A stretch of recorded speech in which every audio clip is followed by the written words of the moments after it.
वृषभ राशि वाले बंधु, आप सभी का स्वागत है शिवप्रिया भिंड यूट्यूब चैनल में। तो वृषभ राशि वालों, जरा ध्यान से समझना, इस पूरे अप्रैल के महीने सोते समय अपनी तकिए के नीचे रखकर सोना, यह एक छोटी सी चीज बंधु, यह बहुत ही पुराना प्राचीन एक टोटका है, लेकिन यह टोटका बड़ा ही कारगर है। हमने खुद इस टोटके को आजमा कर देखा है, एक बार नहीं कई बार। हर बार इस टोटके ने, इस क्रिया ने अपना काम करके दिखाया है। जो भी आपकी इच्छा है, मनोकामना है, समस्या है जिसका आप समाधान ढूंढ नहीं पा रहे हैं, बहुत लंबे समय से आप उलझे पड़े हैं, लेकिन आप उस समस्या से बाहर नहीं निकल पा रहे हैं, तो आप इस क्रिया को करके देखिए। इस एक चीज को तकिए के नीचे रखकर सोइए, केवल 6 से 7 दिनों के लिए। यदि आप प्रतिदिन ऐसा करेंगे तो आपको बहुत ही अच्छे परिणाम प्राप्त होंगे। जी हाँ बंधु, खुद देवी देवता या आपके आराध्य या आपके पितृ देवता, जिनसे भी आपका नाता सबसे गहराई से जुड़ा होगा, आपके तार आत्मा के जिनसे सबसे गहराई से जुड़े होंगे, वे खुद सपने के माध्यम से आपको या तो दर्शन देंगे या मार्गदर्शन देंगे या किसी न किसी प्रकार से आपको रास्ता अवश्य दिखाएंगे। जी हाँ बंधु, कई लोगों पर यह आजमाया हुआ है, हमने भी आजमाया है, अब आपकी बारी है।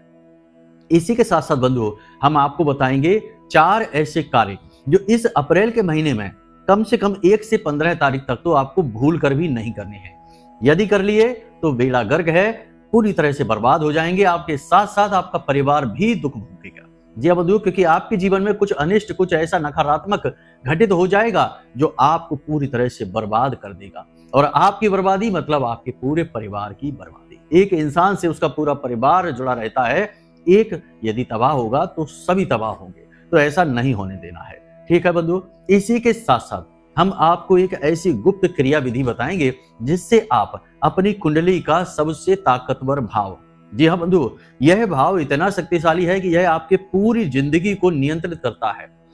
कैसे? सबसे पहले यह धन को सूचित करता है, आपकी तिजोरी है यह, तो आपकी तिजोरी को मजबूत कर देता है। यानी आपके पास पैसा जो भी आएगा वह आपके घर में ही रहेगा, बाहर कभी नहीं निकलेगा, निकलेगा भी तो कई गुना बनकर फिर से वापस आ जाएगा। तो ये आपके धन का भाव है, यही आपके परिवार का भाव है। अब कोई भी इंसान इस संसार में मेहनत क्यों करता है, आप खुद विचार करके देखिए।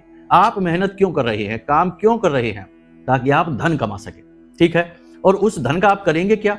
आप अपने परिवार की जरूरतें पूरी करेंगे, अपने बच्चों के लिए जो भी उनकी इच्छाएं हैं, मनोकामनाएं हैं, कपड़े लत्ते हैं, जो उनकी किताबें हैं, स्कूल की फीस है, ये सब आप आसानी से भर सके, आपके बच्चे भी सम्मान के साथ जी सके, अपने माता पिता को कुछ दे सके, उनकी दवाइयां हैं, उनका इलाज है, उनका अच्छी तरीके से करवा सके, उनकी सेवा कर सके, अपनी पत्नी को, अपनी प्रेमिका को खुश कर सके। तो इसीलिए तो आप पैसा कमाते हैं, तो यानी आपका परिवार। तो एक इंसान पूरी जिंदगी केवल और केवल अपने परिवार को खुश करने के लिए, अपने परिवार की खुशियों को इकट्ठा करने के लिए, संजोने के लिए मेहनत करता है, इसी के लिए वह धन कमाता है। अकेला अपना खुद धन कमा के कहीं हवा में नहीं उड़ जाएगा या किसी दूसरे ग्रह पर जाकर आनंद नहीं उठाएगा। यदि किसी का परिवार उसके साथ है और वह भी सुखी है, तब इंसान को सच्चा सुख प्राप्त होता है। तो यह आपकी कुंडली का सबसे महत्वपूर्ण घर है, भाव है। इसको एक्टिवेट करना, इसको पॉजिटिव करना और इसकी एनर्जी को जीवन में उपयोग कर पाना बेहद आवश्यक है। आज के समय में हर आदमी, हर इंसान इस भाव को निष्क्रिय करके बैठा है, खुद इस भाव पर अपने हाथों से, अपनी गलतियों से ताला लगा देता है। फिर यही सवाल अक्सर हम जैसे लोगों से लोग पूछते हैं कि गुरुजी पैसा आता तो है लेकिन रुकता नहीं है, घर में कितना भी पैसा लेकर आ जाओ, सुख चैन नहीं है, शांति सुकून नहीं है, प्रेम नहीं है, घर में मनहूसियत का वातावरण बना रहता है, क्या करें कुछ समझ में नहीं आता, लाख मेहनत करने के बाद भी कामयाबी नहीं मिल रही है, जैसा सोचते हैं वैसा लाभ प्राप्त नहीं होता है, बहुत ही कम, बहुत ही नकारात्मक लाभ प्राप्त होते हैं, कुछ उपाय बताइए। तो यही है आपकी कुंडली का दूसरा भाव, किसी तरह से निष्क्रिय हो गया है या नेगेटिव हो गया है, इसे कैसे पॉजिटिव करेंगे, इसके विषय में आज चर्चा करेंगे। बहुत ही महत्वपूर्ण, बेहद ज्ञानवर्धक कार्यक्रम है, इसे अंत तक अवश्य देखना।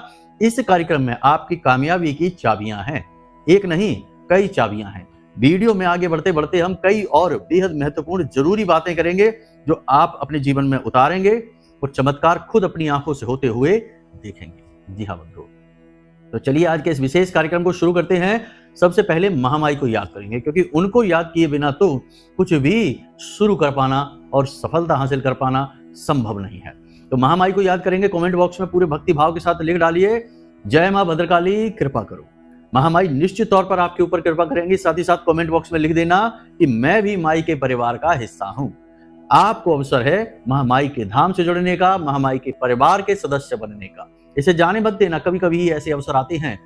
सबके साथ तो रिश्तेदारियां दुनिया भर की निभाते ही हो, अपनी मां महामाई जगत माई की रिश्तेदारी भी तो निभा कर देखो, बन जाइए परिवार के सदस्य। लिख डालिए, ठीक है। चलिए अब सारी बातों को ध्यान से समझना, अपने मूल विषय को शुरू कर रहे हैं तो अच्छी तरह से समझना। प्यारे मित्रों, हमारे अत्यंत प्रिय और परम पूज्य अमिताचार्य जी के पास माँ बगलामुखी और माँ भद्रकाली की साधनाओं का वर्षों का अनुभव है और माता रानी की इनके ऊपर पूर्ण कृपा और सिद्धि है। आचार्य जी ने अपने सटीक कुंडली विश्लेषण और श्रेष्ठतम उपायों के माध्यम से हजारों लोगों के जीवन को खुशियों से भरा है। आचार्य जी का कुंडली विश्लेषण और उपाय करवाने का तरीका इतना अद्भुत है कि जीवन के हर एक दुख और कष्ट का कारण जड़ से ही समाप्त हो जाता है। फिर समस्या चाहे जैसी भी हो, कर्जा बहुत बढ़ गया हो, व्यापार चल नहीं रहा हो, बीमारियों में आप बर्बाद हो चुके हो, रिश्तों में प्रेम समाप्त हो चुका हो, या फिर नौकरी ही ना मिल रही हो, विवाह में देरी होती हो, कैसी भी समस्या हो, इन समस्याओं का कारण क्या है, कौन सी महादशा परेशान कर रही है, कौन सा दोष लगा हुआ है, सब कुछ आचार्य जी इतना सटीक बताते हैं कि वर्षों वर्ष के दुख कुछ ही दिनों में समाप्त हो जाते हैं। अगर आपके जीवन में भी कोई ऐसी संकट की घड़ी है तो यही सही समय है जब आप पूज्य आचार्य जी के हाथों से अपनी कुंडली का विश्लेषण करवाएं और वर्षों से चल रहे दुखों और संकटों के इस चक्र से बाहर निकल जाएं। प्यारे मित्रों, अभी वीडियो में दिए गए नंबरों पर फोन करिए और अपनी कुंडली का श्रेष्ठतम आकलन करवा डालिए। जिंदगी बदलने का ये सबसे बड़ा मौका हाथ से मत जाने दीजिएगा। जय माई की, महामाई आपका कल्याण करे। तो बंधुओं, आज का जो विषय है वह है कि सोते समय तकिए के नीचे रखना है यह एक छोटी सी चीज। अब सोते समय तकिए के नीचे कोई भी चीज रख के सो जाने से भला क्या होगा? सोते समय तो वैसे भी हमें सुध बुध नहीं होती है, तो हम सोते समय भला अपनी समस्या का समाधान कैसे निकाल सकते हैं? ऐसे बहुत सारे लोगों के मन में प्रश्न शायद आ रहे होंगे। प्रश्न भी जायज हैं कि भाई जब हम जागते हुए अपनी समस्या का समाधान नहीं निकाल पा रहे हैं तो सोते समय कैसे निकालेंगे? तो अब ध्यान से समझिए, ये संसार वैसा नहीं है जैसा हम इसे समझते हैं। कैसे? ध्यान से समझिए। विज्ञान की भाषा से समझाते हैं कि जब हम अपने इस संसार को देखते हैं तो अपनी इंद्रियों के माध्यम से, अपनी कर्मेंद्रियां, अपने ज्ञान इंद्रियों के माध्यम से इस संसार को जानने की कोशिश करते हैं, समझते हैं। लेकिन हमारी इंद्रियों की एक सीमा है। प्रकाश की सीमित व्यवस्था को ही हमारी आंखें देख सकती हैं, आवाज की सीमित अवस्था को ही हमारे कान सुन सकते हैं, हमारा दिमाग भी एक सीमित व्यवस्था को ही समझ सकता है। उससे ऊपर और नीचे की व्यवस्थाएं दिमाग की समझ से परे हैं। अब जिस वायरस और बैक्टीरिया की वजह से आप बीमार हो जाते हैं, कोई और बीमार हो जाता है, क्या वह वायरस और बैक्टीरिया हम अपनी आंखों से देख सकते हैं, अपने कानों से उसे सुन सकते हैं, महसूस भी कर सकते हैं? नहीं, वह हमारी सीमा से बाहर है। वह इतना सूक्ष्म है कि हमें न तो समझ में आता है न दिखाई देता है। उसके लिए हमें उपकरणों की आवश्यकता होती है। तो इसी प्रकार हमारी इंद्रियों की सीमाएं हैं। तो हम जब जागते हुए भौतिक संसार में जीते हैं और अपनी समस्याओं का सामना करते हैं, उनका निराकरण निकालने की कोशिश करते हैं, तो हम अपनी इंद्रियों का और अपने भौतिक शरीर का पूर्ण उपयोग कर रहे होते हैं। बंधुओं, ध्यान से समझते जाइए, यह बहुत ही महत्वपूर्ण विषय है और इस विषय में आपके प्रश्नों के, मन के सवालों के जवाब हैं, ताकि आप इस काम को पूरी निष्ठा के साथ करें। क्योंकि आपकी निष्ठा, आपका भाव कमजोर पड़ेगा, काम नहीं बनेगा। याद रखना, इस संसार में जो भी काम हम करते हैं भौतिक शरीर से, भौतिक इंद्रियों के उपयोग करते हुए जो कार्य करते हैं, उन कार्यों की सीमाएं हैं। लेकिन जो कार्य भौतिक से ऊपर उठ जाते हैं, अभौतिक हो जाते हैं, वे सीमाओं से दूर हो जाते हैं। उनके ऊपर कोई सीमाएं नहीं है, वे असीमित होते हैं। अब ध्यान से समझिए, आपके विचार असीमित हैं, आपकी सोच असीमित है। प्राचीन काल में ऋषि मुनि आंख बंद करके ध्यान की अवस्था में बैठते थे, भूत भविष्य वर्तमान सब कुछ देख लिया करते थे। किसके साथ क्या होने वाला है उन्हें पहले ही पता चल जाता था। जैसे सामने आंखों की एक पिक्चर चल रही हो, फिल्म चल रही हो, ऐसे उन्हें सब कुछ दिखाई दे जाता था। तो कैसे होता था ये? क्योंकि वे इस शरीर की इन आंखों से तो वे नहीं देख सकते। उनके मन की आंखें, उनकी आत्मा की आंखें जो भौतिक नहीं है, भौतिकता से ऊपर की चीज है, अभौतिक है, पराभौतिक है, उसकी सीमा नहीं है, वह असीमित है। अब नींद से इसका गहरा नाता है। ध्यान से समझिए, जब आप सोते हैं तो जैसे आप जागते रहते हैं और सोने की तैयारी करते हैं, तब तक आप होश में रहते हैं। लेकिन जैसे ही आप नींद में चले जाते हैं, आप बेहोश हो जाते हैं। आपका शरीर जो है ना वो अर्ध लकवा की अवस्था में होता है, जिसे पैरालिसिस कहते हैं। ठीक है, तो आपका शरीर बिल्कुल ही निढाल हो चुका है, लेकिन आपका सूक्ष्म शरीर जो इस भौतिक शरीर को संचालित कर रहा है और उसे कई जन्मों का, सैकड़ों हजारों जन्मों का, अनंत काल का ज्ञान है, और वह हमेशा से विद्यमान था, है और रहेगा। भगवान श्री कृष्ण कहते हैं अर्जुन से कि हे अर्जुन, तुम किस भूत भविष्य और वर्तमान की बात कर रहे हो? क्योंकि भगवान श्री कृष्ण अर्जुन से कहते हैं कि अब हम आपको वह योग का ज्ञान देने जाएंगे जो ज्ञान हमने सूर्य को दिया था। तो अर्जुन आश्चर्य में पड़ जाते हैं और कहते हैं कि प्रभु, आपने सूर्य को यह ज्ञान कैसे दे दिया? सूर्य तो ना जाने कितने अनंत काल से हैं और आप तो हमारे सामने हैं और आपने तो अभी जन्म लिया है, तो आपने यह ज्ञान भला सूर्य को कैसे दे दिया? तो भगवान श्री कृष्ण मुस्कुराते हैं और कहते हैं कि हे अर्जुन सुनो, भूत भविष्य और वर्तमान ये तुम्हारे इस भौतिक संसार की देन है, लेकिन इस संसार से ऊपर जब तुम उठोगे तो तुम्हें पता चलेगा कि भूत भविष्य और वर्तमान जैसी कोई चीज होती ही नहीं है। सब कुछ ज्यों का त्यों पहले से ही विद्यमान है। हमेशा से ही तुम, हमेशा से ही हम, और हमेशा से ही यह सूर्य भी विद्यमान है। इसलिए ये इस शरीर की सीमाओं से परे की चीजें हैं, तुम्हें समझ नहीं आएंगी। इनको समझने के लिए वह पराभौतिक ज्ञान अनिवार्य होता है। जब अर्जुन को कुछ भी समझ में नहीं आया तो अंत में भगवान ने अपना विराट स्वरूप दिखाया और उस विराट स्वरूप के लिए अर्जुन को दिव्य नेत्र दिए। दिव्य नेत्र से यहाँ पर मतलब है दिव्य समझ दी, जो इस संसार की नहीं, पराभौतिक संसार की समझ थी, जिससे अर्जुन ने भगवान के असली स्वरूप को जाना। विराट स्वरूप का मतलब होता है अनंत स्वरूप, जिसमें सब कुछ समाहित है, संपूर्ण ब्रह्मांड और ऐसे ना जाने कितने ब्रह्मांड भी समाहित है, वह स्वरूप दिखाया। तो उसके लिए नेत्रों की नहीं, समझ की आवश्यकता है। ये विषय को समझाने के लिए सारी बातें हम आपको बता रहे हैं। अब अपने मूल विषय पर आ जाते हैं। जब आप सोते हैं तो उस वक्त आपका सूक्ष्म शरीर इस शरीर से बाहर निकलता है और वह अनंत लोकों की यात्राओं पर निकलता है। तभी तो आपको कभी अपने पितृ पूर्वज दिखाई दे जाते हैं जो इस संसार में नहीं है, वे दिख जाते हैं, और कभी कभी भूत प्रेत पिशाच दिख जाते हैं क्योंकि आप उन्हीं के लोकों में चले जाते हैं। और कभी कभी आपको देवी देवताओं के भी दर्शन हो जाते हैं कि भगवान विराजमान है अपने आसन में, या फिर भगवान ध्यान में लीन है, या सोए हैं, या कहीं खड़े हैं और आपको उनके दर्शन हो जाते हैं। कभी कभी किसी मंदिर के, कई बार ऐसा देखा गया है विज्ञान की नजर में, और आज के युग की बात बताते हैं कि कुछ लोगों ने सपना देखा किसी एक विशेष मंदिर का, और बाद में आगे भविष्य में वो उसी मंदिर में पहुंच गए दर्शन करने के लिए। तो उन्हें आश्चर्य होता है कि ये मंदिर तो हमने पहले कभी नहीं देखा, लेकिन इसे तो हमने पहले ही सपने में देख लिया था। तो ये सारी चीजें इसलिए होती हैं क्योंकि आपका सूक्ष्म शरीर इस भौतिक शरीर से बाहर निकलता है और यात्रा पर जाता है। अब यह जो यात्रा होती है यह आपके विचारों से संचालित हो सकती है, ये बात भी निश्चित है। तो अब आप ध्यान से समझिए, जैसे पुराने जमाने में लोग योग निद्रा का सहारा लेते थे, अपने जो धाम होता था, जो उनकी जगह होती थी जहां वो जाना चाहते थे, जिससे संपर्क करना चाहते थे, उससे संपर्क करने के लिए या केवल गहरी मानसिक शांति को प्राप्त करने के लिए योग निद्रा का सहारा लेते थे। तो ऐसा ही कुछ है ये। ठीक है, आपको क्या करना है, ध्यान से समझिए। आपको जो भी आपकी समस्या है, इच्छा है, मनोकामना है, उस इच्छा मनोकामना की पूर्ति के हेतु इस प्रयोग को करना है। केवल 7 दिनों के लिए इस प्रयोग को करके देखिए। 7 दिन के अंदर अंदर आपकी इच्छा मनोकामना जो है वह आकार लेना शुरू कर देगी। हम नहीं कहते कि आपने अगर सोचा कि मेरे ऊपर 10 लाख का कर्जा है और कर्जा चुक जाए तो 7 दिनों के अंदर कर्जा चुक जाएगा, नहीं, ये बात गलत होगी। अगर हम आपसे ऐसा कह देंगे तो यह झूठ होगा, और झूठ हम नहीं कहेंगे। या फिर आपकी इच्छा मनोकामना है कि महंगी गाड़ी, बड़ा घर और सुंदर स्त्री से विवाह हो जाए, ये सारी आपकी इच्छाएं मनोकामनाएं हैं और 7 दिनों के अंदर ही सारी पूरी हो जाएंगी, ये कह देंगे तब भी झूठ होगा। ये बातें हम नहीं करेंगे, ये प्रपंच है। लेकिन आपका मार्ग स्पष्ट हो जाएगा, विचार स्पष्ट हो जाएंगे, आपकी जिंदगी में आपकी इच्छा मनोकामनाएं आकार लेना शुरू कर देंगे। फिर उन पर मेहनत करना है, काम करना है और लगन से आगे बढ़ना है, तो निश्चित तौर पर कामयाबी मिलेगी और वे आगे चल के भविष्य में आपको सारी चीजें मिल जाएंगी। ये बात निश्चित है। ठीक है, तो यहां से आपको क्या करना है, ध्यान से समझिए।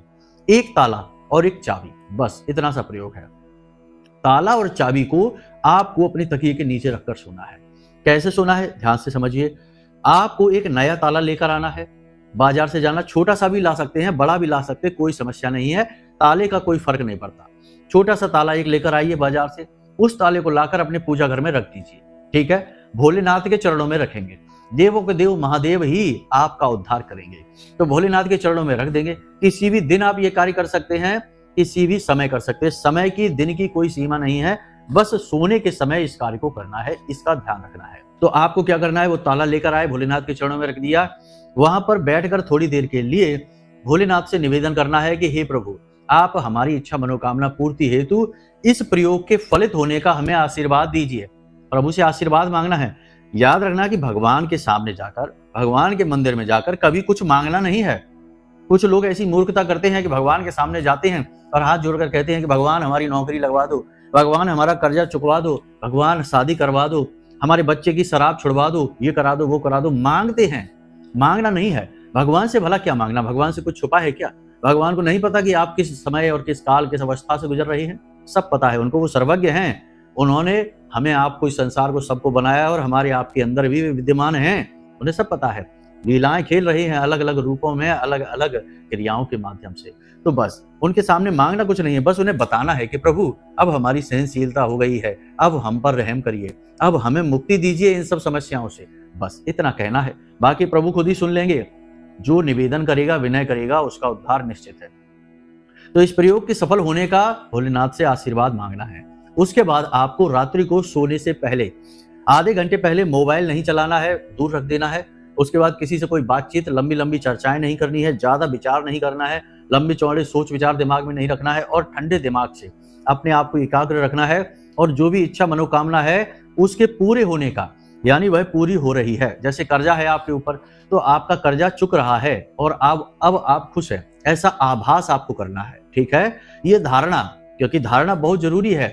कोई भी मनोकामना फलित होने से पहले उसकी धारणा की जाती है। सोचिए, ताजमहल बना तो ताजमहल बनने से पहले ताजमहल की रूपरेखा तो बनी होगी, किसी ने कल्पना तो की होगी, उस कल्पना को चित्र के माध्यम से कागज पर उतारा होगा, फिर उसी के सहारे से, उसी नक्शे के आधार पर ताजमहल बना डाला। या कोई भी अन्य मंदिर हो, आपका घर हो, कुछ भी हो, पहले उसकी धारणा तो होती ही है। तो यही धारणा आपको करनी है कि अब आपका कर्जा चुक रहा है, अब आप बड़ा ही खुश जीवन जी रहे हैं, आपकी आमदनी बढ़ चुकी है, होने वाली है, ये नहीं सोचना है, ये हो चुका है। ठीक है, ऐसा सोचना है। उसके बाद आपको इस ताले और चाबी को लेना है। ठीक है, ताला लगा देना है और चाबी उसके बगल से रख देनी है। ताला लगा है, चाबी बगल से रखी है। ठीक है, और इसे अपनी तकिए के नीचे रख देना है और सीधे अपनी छाती पर हाथ रखना है और ये विचार करने हैं कि आपकी जो भी इच्छा है, मनोकामना है, वह पूरी हो रही है, वह पूरी हो रही है। कर्जा है तो कर्जा चुक रहा है, नौकरी नहीं है तो नौकरी लग रही है, बहुत अच्छी नौकरी लग रही है। ठीक है, ये सारी चीज की ऐसी कामना करनी है कि आप उसी समय और काल में जी रहे हैं जब आपकी यह मनोकामना पूरी हो चुकी है। ठीक है, इस प्रकार से विचार करते करते आपको नींद में चले जाना है। कोई भी फालतू विचार नहीं लाना है, किसी से कोई चर्चा नहीं करनी, हमने पहले ही आपसे कह दिया है। मन आपको अपना शांत रखना है। देखिए, जब हवाएं तेज चल रही हो तब कोई यदि किसी तीर को चलाएगा तो वह अपने लक्ष्य को नहीं भेद पाएगा, क्योंकि तीर हवा में इधर उधर लहरा जाएगा और लक्ष्य से भटक जाएगा। तो जब हवा शांत होती है, वातावरण शांत होता है, उस समय ही तीर अपने लक्ष्य पर सही तरीके से लगेगा, अपने लक्ष्य को भेदेगा। वैसे ही हमारे विचार जो हैं वे हमारी इच्छा मनोकामना को पूर्ति के लिए लक्ष्य को तभी भेद सकते हैं जब विचार कम हो, यानी एकाग्र हो। इसी वजह से ध्यान को सबसे अधिक महत्व दिया गया है हमारी हिंदू सनातनी परंपरा में, एकाग्र चित्ता को बढ़ाने के लिए। इसीलिए हम आपसे कह रहे हैं कि आपको उल्टे सीधे कई विचार अपने दिमाग में नहीं लाने हैं, बस इसी एक विचार के साथ चुपचाप सो जाना है, आपका उद्धार हो जाएगा। केवल 7 दिन के अंदर अंदर आपको दैवीय अनुभूतियां हो जाएंगी सपने में और आपके मार्ग खुल जाएंगे। गारंटी का प्रयोग है, करके देखिए, परिणाम आपको खुद ब खुद पता चल जाएंगे। खुद ब खुद आप कहेंगे कि हाँ, बहुत अच्छा हो रहा है, हमें पता चल गया है कि अब आगे क्या करना है। ठीक है, ये सारी बातें आपको समझ में आ गई हैं। अब आपको बताते हैं कि आपको कौन से ऐसे 4 कार्य हैं जो इस अप्रैल के महीने में भूल कर भी नहीं करने हैं, किसी भी हालत में नहीं करने। सबसे पहला कार्य, कोई भी नया कार्य, कोई भी व्यापार, कोई भी बिजनेस, कोई भी बड़ा कार्य, कोई भी महंगा बड़ा सामान खरीद फरोख्त, यानी खरीदना और बेचना नहीं है। याद रखना, इस 1 से लेके 15 अप्रैल तक ये कार्य आपको नहीं करने हैं, किसी भी कीमत पे नहीं करना है, वरना पछताना पड़ेगा। ये हम आपको पहले ही बता दे रहे हैं। ठीक है, दूसरी चीज, कर्जा ना तो लेना है और ना ही देना है। अगर कर्जा लेकर कोई काम हो रहा है आपका, तो निश्चित तौर पर आपके विनाश की तैयारी है। राहु है जो आपके जीवन में ऐसी माया रच रहा है कि आपको कर्जा लेने पर मजबूर कर रहा है, फिर उसी कर्जे को बढ़ाता चला जाएगा, कभी चुका नहीं पाओगे। तो इस समय काल में कर्जा नहीं लेना है किसी भी हालत में। देना भी किसी को नहीं है पैसे, कि भैया किसी ने आकर अपने मगरमच्छ के आंसू बहाए, आप भावुक इंसान हैं, भावनाओं में बह जाते हैं और किसी की मदद करने के लिए आपने उठाकर अपना पैसा किसी को पकड़ा दिया। नहीं, ये भी नहीं करना है, वरना पैसा गया आपका, फिर नहीं मिलेगा, अटक जाएगा, आपके काम के लिए नहीं रहेगा। दूसरा कार्य ध्यान से समझिए, कोई भी ऐसा कार्य आपको नहीं करना है जो आपकी आत्मा को दूषित करे। यानी कि आप कोई भी गलत कार्य ना करें, शराब ना पिए, मांसाहार ना करें, झूठ ना बोलें, यानी झूठ ऐसा जिससे किसी की बड़ी हानि हो जाए, वो झूठ आपको नहीं बोलना है। ठीक है, कोई भी व्यभिचार नहीं करना है, किसी को सताना नहीं है, किसी की आत्मा को दुखी नहीं करना है, किसी का अपमान नहीं करना है। इन कार्यों से हमारी आत्मा दूषित होती है और अभी सूर्य के साथ राहु है, तो राहु तो सूर्य को ग्रहण लगा देती है। तो ऐसे कार्य आपको नहीं करने हैं, इस बात का ध्यान रखना है। तीसरा कार्य, अपनी सेहत पर लापरवाही नहीं दिखानी है, सेहत पर पूरा ध्यान देना है। देखिए बंधुओं, पहला सुख है निर्मल काया, दूजा सुख है घर में माया। तो पहला सुख है निर्मल काया। अक्सर हमने देखा है, अब यहाँ पर दूसरे भाव की बात आ रही है। दूसरा भाव आपका कैसे निष्क्रिय हो जाता है। अक्सर हमने लोगों को देखा है आसपास समाज में कि लोग अपनी सेहत के बारे में सबसे कम ध्यान देते हैं। यानी कि जो गाड़ी खरीदेंगे बाजार से, उसमें पेट्रोल सोच समझकर डलाएंगे, पेट्रोल की गाड़ी में डीजल नहीं डलाएंगे, मिट्टी का तेल नहीं डलाएंगे, या फिर उसके जो पार्ट्स होंगे, जो उसकी सर्विस होगी, वो बहुत अच्छी कराएंगे। लेकिन जब अपने शरीर का नंबर आता है तो लोग भयंकर लापरवाह हो जाते हैं, कूड़ा कचड़ा जैसा खाना खाते हैं और बेहद ही खराब जीवन दिनचर्या जीते हैं। शरीर को हर तरीके से नुकसान करने की पूरी कोशिश प्रयास करते हैं, इसी में लगे रहते हैं कि यह शरीर हर तरफ से टूट जाए। तरह तरह के नशे कर रहे हैं, कोई तंबाकू खा रहा है, कोई धूम्रपान कर रहा है, कोई ना जाने क्या क्या उल्टी सीधी चीजें। तो सबसे बड़ी बात यहाँ पर यह आती है कि आपको अपनी सेहत का ख्याल रखना है। जब आपकी सेहत मजबूत होगी तो आपके अंदर आत्मबल उत्पन्न होगा, गुस्से को सहन करने की क्षमता आएगी, हानि लाभ को सहन करने का बल बढ़ेगा। और जब आपके अंदर बल बढ़ेगा तो आप अपनी इंद्रियों को भी काबू कर पाएंगे। और याद रखना कि यदि आप अपनी इंद्रियों को ही काबू नहीं कर पा रहे हैं, केवल इंद्रियों की लोलुपता के लिए, उनकी ही आपूर्ति के लिए जी रहे हैं, तो आपका दूसरा भाव कुंडली का कभी पॉजिटिव नहीं हो सकता, हमेशा नेगेटिव ही रहेगा। क्योंकि इस भाव के स्वामी शुक्र हैं और गुरु इसके कारक हैं। यानी कि ज्ञान और बुद्धि दोनों ही आपको चाहिए हर हाल में इस भाव को सक्रिय करने के लिए, और ये उत्पन्न होते हैं आत्मिक बल से। हम यहाँ शारीरिक बल की बात नहीं कर रहे हैं, आपको कसरत नहीं करनी है, लंबा चौड़ा तगड़ा शरीर बनाने की बात नहीं हो रही है। एक दुबले पतले स्वस्थ शरीर का भी आत्मबल बहुत ऊंचा हो सकता है, तो हम यहाँ उसी की बात कर रहे हैं। तो सबसे महत्वपूर्ण बात यह है कि अपने स्वास्थ्य पर ध्यान दो, बहुत ज्यादा जरूरी है।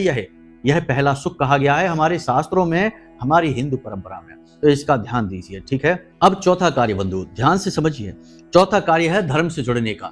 ऐसा कभी मत करना कि अपने देवी देवताओं का अपमान कर दिया, अपनी आत्मा को दूषित कर दिया। अपने देवी देवताओं का अपमान, अपने पुरखे पूर्वजों का अपमान, अपने माता पिता का अपमान और अपने धर्म ग्रंथों का अपमान। आजकल यह फैशन बन चुकी है, यह माहौल बन गया है। आसपास हमारे ऐसे विधर्मी अधर्मी लोग फैल चुके हैं जो फैशन समझते हैं इन चीजों का, कि अपने देवताओं का अपमान करो, उनका उपहास करो, धर्म ग्रंथों की बातें जो लिखी हैं उनका उल्टा सीधा मतलब निकाल कर कुछ भी दुष्प्रचार कर डालो। तो ये सारी चीजों में आपको बहुत ही व्यवहारिक होना है, बहुत ही प्रैक्टिकल होकर सोचना है, और इन चीजों को कभी भी अपमानित नहीं करते हैं। ऐसा करते ही आपके कर्म बिगड़ जाते हैं और आपकी फिर क्रिया शक्ति कमजोर पड़ जाती है, फिर आपके लाख प्रयास करने पर आपको फल प्राप्त नहीं होंगे। अब याद रखना बंधुओं, बहुत से लोग ये कहते हैं कि कर्म की शक्ति, हम तो काम करेंगे, कर्म करेंगे, हमें क्यों सफलता नहीं मिलेगी। तो कर्म तो सभी कर रहे हैं, फिर सफलता सबको क्यों नहीं मिल रही। बहुत सारे ऐसे लोग हैं जो पूरे दिल से पूरा जोर लगाकर मेहनत कर रहे हैं और सब कुछ अच्छा है उनके पास, फिर भी कहीं ना कहीं कुछ ना कुछ एक ऐसी कमी है उनके अंदर जिसकी वजह से उनका कर्म बिगड़ रहा है, तो उनकी क्रिया शक्ति का उन्हें फल ही नहीं मिल रहा। व्यापार करते हैं, घाटा हो जाता है, पैसे ले लेते हैं तो दे ही नहीं पाते हैं, हर जगह रिश्ते नातों में परेशानी ही परेशानी है, तो ऐसे लोग बड़े दुखी हो जाते हैं। तो फिर ये क्यों होता है? तो ये इसीलिए तो होता है क्योंकि कहीं ना कहीं उनका कर्म बिगड़ गया है, जिसकी वजह से क्रिया शक्ति फलित नहीं हो रही। और एक बात याद रखना, कड़वा सच है लेकिन बिल्कुल सत्य है, केवल मेहनत कर लेने से यदि कामयाबी मिलती तो दुनिया का हर लेबर, मजदूर और कारीगर अरबपति करोड़पति होता, क्यों फालतू में दुख भरा जीवन जी रहा होता। मेहनत करने से कामयाबी नहीं मिलती है, दोनों चीजें होनी चाहिए, भगवान की कृपा और आशीर्वाद और आपकी मेहनत, तब कामयाबी मिलती है। अधूरा ज्ञान हमेशा खतरनाक होता है। तो समाज में इसी का तो दुष्प्रचार हुआ है, अधूरा ज्ञान फैला दिया गया है कि हम तो कर्म करेंगे, मेहनत करेंगे, ये करेंगे, वो करेंगे, लेकिन सब कुछ कर लिया तब भी कुछ हो नहीं पा रहा। अब रोते घूम रहे हैं, अपनी कुंडली लेकर घूम रहे हैं। और कुंडलियों में क्या है? उपाय हैं ग्रहों के आधार पर कि आपकी दुर्बुद्धि क्यों हुई है, किस ग्रह की वजह से हुई है। उपाय बता दिए, उपाय वैदिक हैं, भगवान से जोड़ने वाले हैं, और उन उपायों को करने से आत्मा शुद्ध हो गई, कर्म शुद्ध हो गया और आपका उद्धार हो गया। यही तो है। तो पहले ही ऐसा रहिए, भगवान से जुड़कर रहिए, कर्म को शुद्ध रखिए। जरूरत ही नहीं पड़ेगी कि कोई अनिष्ट ग्रह आकर आपके जीवन को नरक बना जाए। इसका ध्यान रखना है। अंत में सबसे महत्वपूर्ण बात कि कोई भी भिखारी आपके दरवाजे से खाली हाथ वापस ना लौटे। ये सबसे महत्वपूर्ण बात है, इसे ध्यान रखना है। लोग अक्सर यह करते हैं कि भिखारियों को नीची नजर से देखने लगते हैं। कोई अगर आप जैसे कहीं खाना खा रहे हैं, सड़क के किनारे ही खा रहे हैं, कोई आपसे आकर मांगने लगे कि कुछ खाने को दे दो, भूख लगी है, या फिर आपके दरवाजे पर आकर कोई आपसे भीख मांगे कि कुछ खाने को दे दो या कुछ पैसे दे दो, कुछ दे दो, तो लोग उसको बड़ी नीची नजर से देखते हैं। हमें आश्चर्य होता है कि भाई इसको नीची नजर से क्यों देख रहे हो? ये आपके दरवाजे पर आकर भीख मांग रहा है, आपका मान बढ़ा रहा है, आपको इज्जत दे रहा है, आपको किसी लायक समझ रहा है। और इस दुनिया में ऐसा कौन है जो भिखारी नहीं है? हर इंसान, हर व्यक्ति कहीं ना कहीं भीख ही मांग रहा है। आप भगवान के यहाँ जाकर भीख मांगेंगे, ये आपके यहाँ भीख मांग रहा है, तो इसमें और आप में कोई अंतर नहीं है। तो हमेशा अपने असली स्वरूप को याद रखना। हर इंसान कहीं ना कहीं भिखारी ही है। तो किसी भिखारी को देखकर उसे नीची नजरों से कभी मत देखना। वह आपका समकक्ष ही है, बस आपका और उसका स्तर अलग है। आपने अच्छे कपड़े पहन रखे हैं, आपके पास अच्छा घर है, उसके पास ये सब नहीं है। लेकिन भगवान का क्या पता, किसी दिन अपनी छड़ी घुमाएं, आशीर्वाद दें और उल्टा हो जाए कि आपके पास से ये सारी चीजें चली जाएं और उसके पास आ जाएं। उसके पास अच्छा घर, अच्छी गाड़ी और अच्छे कपड़े हो जाएं और आप सड़क पर खड़े दिखाई दें। भगवान का क्या है? रातों रात भिखारी बना देना और रातों रात भिखारी को राजा बना देना। राजा हरिश्चंद्र के साथ क्या हुआ था? यही तो हुआ। तो मत भूलिए सच्चाई को, मत भूलिए अच्छाई को। यही तुम्हारी आत्मा को शुद्ध करता है और तुम्हें आगे ले जाता है। और तुम्हारी कुंडली का दूसरा भाव आपकी सच्चाई और अच्छाई पर ही निर्भर है। इन बातों को याद रखना है, क्योंकि गुरु इसके कारक है। और गुरु कौन है? गुरु है ज्ञान, श्रेष्ठता, उत्तम चरित्र गुरु हैं। तो इन्हें आपको एक्टिव करना होगा। तो यहां तक सारी बात आपने समझ ली है। कैसे आप अपनी कुंडली को सुधार सकते हैं, दोष समाप्त कर सकते हैं और कैसे अपनी इच्छा मनोकामना पूरी कर सकते हैं, इसके विषय में भी आपको हमने बता दिया विस्तार से। अब भी यदि कोई मन में प्रश्न उठे या अपनी कुंडली का विश्लेषण कराना हो तो नंबर वीडियो में दिया है, उस पर फोन कर लेना। फोन करेंगे, जो भी आपकी मन के प्रश्न होंगे, सवाल के जवाब आपको मिलेंगे। कुंडली का विश्लेषण कराना है तो वो हम स्वयं आपको करके आपकी कुंडली का जो भी दोष है और निवारण है, उपाय हैं, बता देंगे। आपकी जिंदगी पूर्ण रूप से बदल जाएगी और ईश्वर की कृपा और आशीर्वाद आपके जीवन में आ जाएगा। ठीक है, तो चलिए बंधु, आज के इस कार्यक्रम को यहीं विराम देते हैं। हमेशा हंसते रहिए, मुस्कुराते रहिए, सकारात्मक रहिए और महामाई पर अपनी आस्था और विश्वास बनाकर रखिए, क्योंकि आपका उद्धार तो वहीं से होना है। तो चलिए प्रेम से बोलिए, जय माई की। महामाई आपका कल्याण करे। धन्यवाद। हमारे प्रिय और परम पूज्य आचार्य जी ने अपनी साधनाओं के अनुभवों पर आधारित शक्तिशाली उपाय और क्रियाओं के माध्यम से हजारों लोगों के जीवन को पूरी तरह से बदला है। आचार्य जी के द्वारा बताया गया हर एक उपाय इतना सटीक और कारगर होता है कि जो भी इसे पूरे भाव के साथ कर लेता है, उसे साक्षात महामाई की कृपा और आशीर्वाद प्राप्त हो जाती है। इसलिए निसंकोच इन उपायों को पूरे भाव के साथ करिए, आपका कल्याण होगा। जय माई की।